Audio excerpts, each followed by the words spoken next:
One of the biggest myths when it comes to selling is that you need to be a great closer to close the sale. Well, the challenge with this is that when speaking with salespeople, a lot of times they associate closing the sale with using manipulation, force, pressure, or some type of cohesion in order to get that client to buy from you. Well, what if we looked at this from a different perspective? You never have to close another sale again.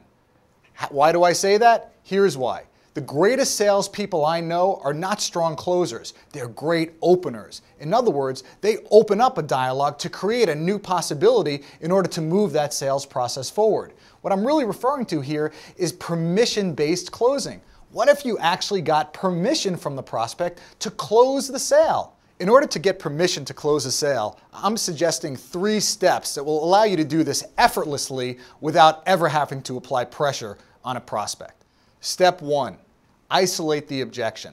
Now, let's say you're dealing with a prospect that's saying they don't have any money. Let's make sure you're not dealing with a smokescreen and you've isolated that objection down to its very core. In other words, the one thing that's holding them back from buying from you. Here's one question that will allow you to do so.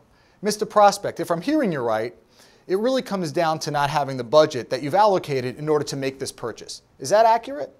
Step 2, gain permission to have a dialogue.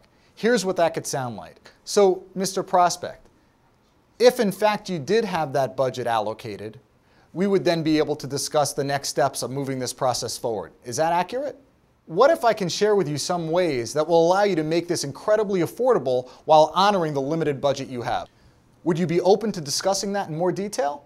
Step 3, offer the solution. Now's the opportunity for you to offer that next possibility or solution that you didn't discuss yet or that you haven't seen that you've now created as a result of your dialogue with that prospect.